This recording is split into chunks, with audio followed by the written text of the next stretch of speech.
Hey guys, welcome back. This is obviously not Warframe. The reason I've not been playing Warframe that much is because I've been captivated by a new game, Revelations, and I'm just going to go over a quick overview because this game is currently in closed beta, so hopefully without staring at my massive underboobs of the character I'm currently using, we're going to go over a couple of the characters and classes you can use in this. So this is the opening scene, and you can see there are 6 characters. The first one is the Occultist, which is the one I'm playing. It's a bit of a range specialist slash sort of support. You've got pretty average DPS.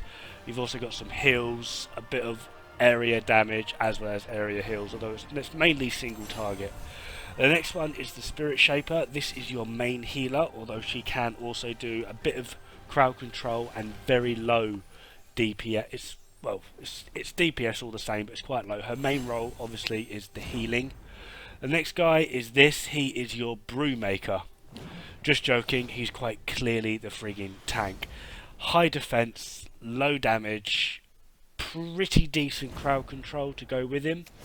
And obviously he is just a tank. The next one is the Blade Master. This is your close quarter DPS, as well as he's got a bit of area DPS. He's not just single target, he hits areas, although he can be quite difficult to get started. Then you've got the Gunslinger. This obviously is your range DPS. He's got pretty good area damage as well, a little bit of CC with knockdowns and knockbacks. And then the final one is Boobs. No, just again joking. This is another range DPS with a bit of knockback. She's got pretty high damage for single targets, a bit lacking in the broader scheme of the area damage, but you know, you win some, you lose some.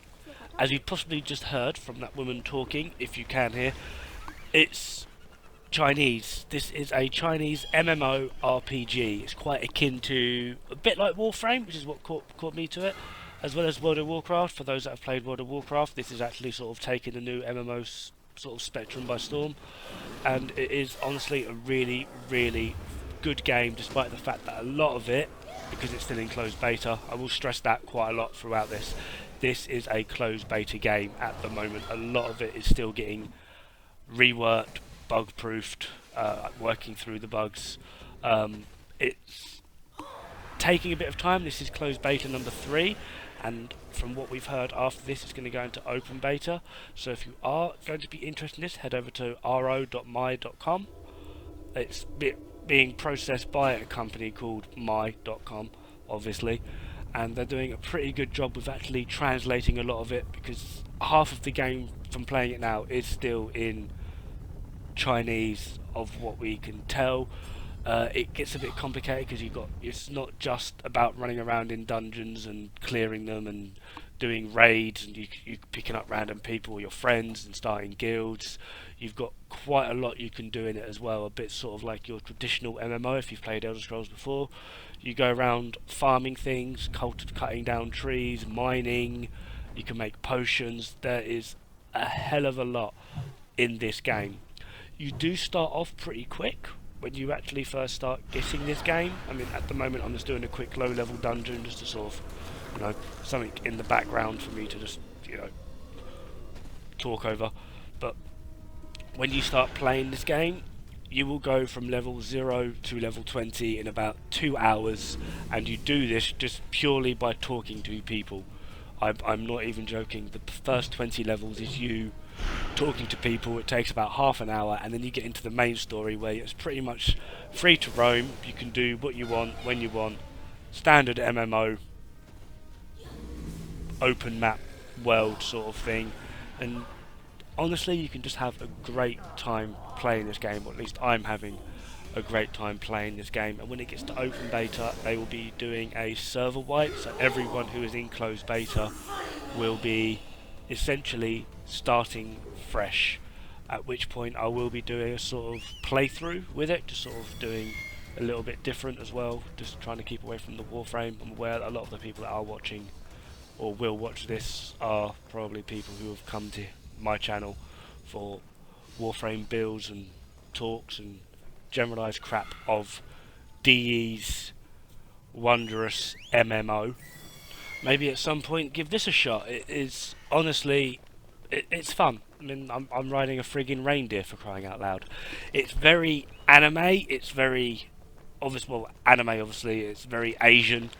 Um, you can do some weird and wacky crap, but honestly, like I've said, it seems to be a strange mix of all the good parts from Warcraft, Warframe, and Elder Scrolls Online. It is an amazingly large game. I've been playing it now for about a week. I've hit level 49. The current level cap is level 79. And to be honest, it is actually pretty brutal at certain points. You need to do specific teams, you need to get specific setups. There's a gear rating system which you're able to look into. And with that gear rating system, you've got to do certain things and reach certain gear ratings to do certain things. It is honestly a really, really in-depth game. The problem, as I keep saying, is it's closed beta. Anyway, this is a quick look at the world map. This is all of it. It might not seem too big, but to be honest, it really is quite large. Just to put it into a scale of things, that little dot I just highlighted over there is where I am, and I'm going to make my way over to what's called Sulam Bridge, which doesn't seem too far. As I said, very anime and very Asian, so I've got my wings out because you can frigging fly. If that's not a plus point, I don't know what is. And I'm going to make my way over to Sulam Bridge. You get to see a bit of the scenery here as well. It's quite well done graphically. It's a very pretty thing to look at. Aesthetically, it's absolutely great. You can do some wondrous things with your character in the character creation screen. When I actually come to doing a playthrough of this, I will do a full character creation. At the moment, I don't really see much point in going back and showing you it, but trust me, it is amazing. And for the guys out there into their weird anime, you have 3 settings alone to adjust your breasts. Because let's face it, we all like a good bit of breast. Moving on from the breasts, there are about 4 settings for your legs and a further 3 for your arse.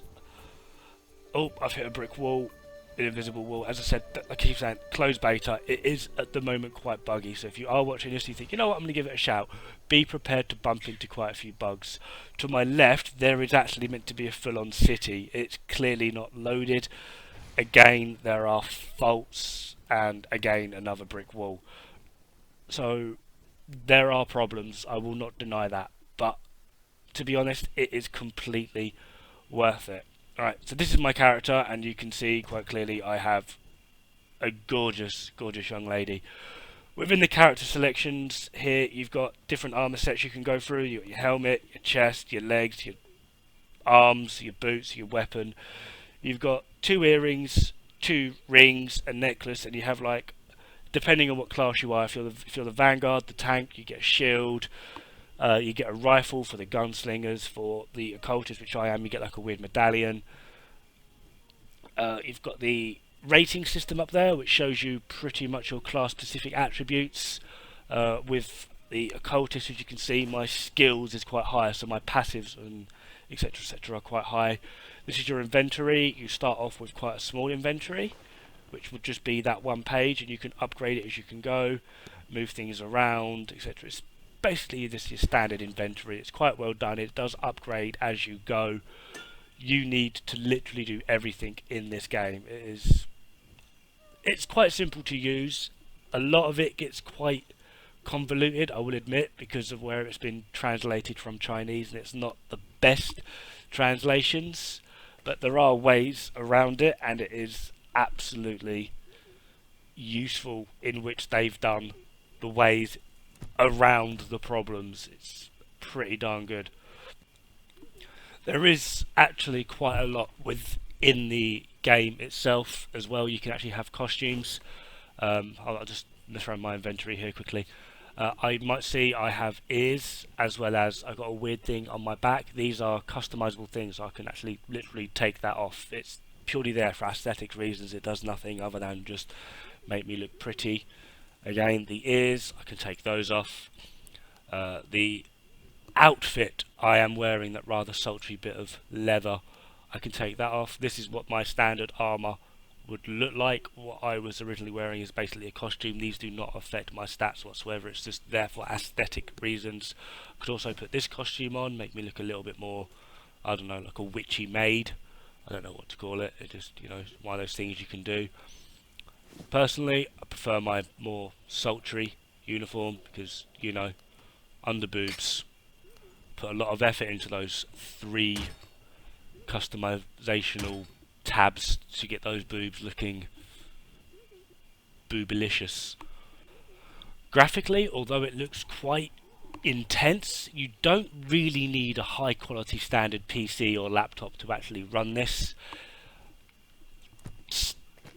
As long as it's not a complete toaster, it will work. Your movements are actually quite well designed. I mean, I've got some serious bum wobble going on, some proper jiggle physics. Your movement as well is quite animated. You can definitely do some crouching tiger, hidden dragon shit. You can literally jump across cities. It's absolutely insane. You've got NPC vendors all over the place. It's easy transactions within the actual game.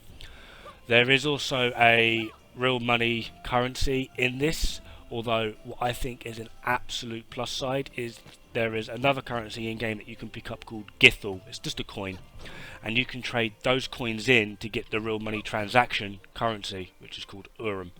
So you can either pay for Urim, or you can just save up a load of Githel and use Githel to get Urim. For those that are going to be into their more customizational appearances, you've got dyes, so you can literally change pretty much everything about your character. And on top of that as well, once you've created your character, you can either find the in-game NPC that will do it for you, or as you load in with the character, there's a customizational option there. So you can literally just constantly rework your character, change everything about them. At the moment this is free. Whether it stays that way, I can't comment on. Hopefully it does, because I actually think it's another aesthetic of the game that I actually really enjoy. As I said earlier, there are ways to get around certain problems within the game. This, for example, is I've literally just right clicked on there on the map and I'm not touching anything right now. My character will automatically go to it. If you've got your wings out, you'll fly there. If you don't have your wings out, you whistle and you'll call your donkey or your reindeer. Or I've seen people have like rickshaws being drawn by giant pandas, massive armoured rhinos, massive armoured goats. The amount of options of aesthetically, there are like your costumes, your mounts, your wings. There are hundreds. How you get them, I haven't worked out too well yet. I've got a feeling it will have to do with the real money transactions, but to be honest, you can just save that up in game. Your mission log quest, you can literally just press L to open that up, click on the person you need to go see, and you just automatically go there. It is a really useful thing. So if there are things that are lost in translations, just click and you will go there. It is honestly really useful. So I've clicked on this guy, well, about 10 miles away, and I've automatically come here and he's given me a quest, and you don't even have to read it, to be honest. It is beat up these guys. Treebeard's granddad, by the looks of it.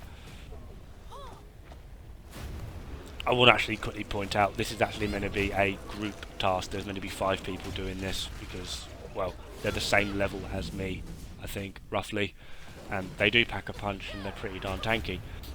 The combat in this is actually pretty immersive. You've kind of got to stay on your toes at all times. The camera is only mobile with your right mouse button down. That will actually move the camera around with your character.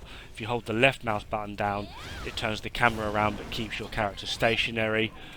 Standard controls for WASD for forward, back, left and right.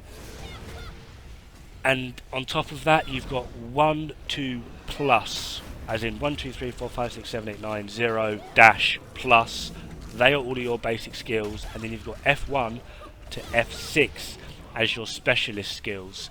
Each class has two sort of sets. Like at the moment I'm in damage mode, I can then press my plus button, because that's where I've moved the skill to go into my healing mode, where all of my abilities then change, and rather do damage I do healing in certain aspects. It's depth wise, especially in combat, this game is absolutely amazing. It takes a while to get used to. I mean, there's been so many times where I'll try dodging and I end up pressing caps lock and opening up the friggin' chat, and then I send some poor guy a message with WASD www339785 www.com. Why not? The visual aesthetics of it as well within the combat are pretty darn great. The only problem I have with it so far is at the moment there's only two servers, one in Europe, one in North America, and there is a little bit of a latency issue, so you tend to cast an ability and by the time you've cast the second ability you've only just finished casting the first one, so there is a bit of a build stack up with your abilities, but you can only cast them one at a time. But these are just minor faults. In all, really, this game is absolutely amazing. You can do some weird and wacky things. It's completely wondrous, and I do hope you'll join me in it. So thanks for watching, and I'll keep you posted. Ta-ra!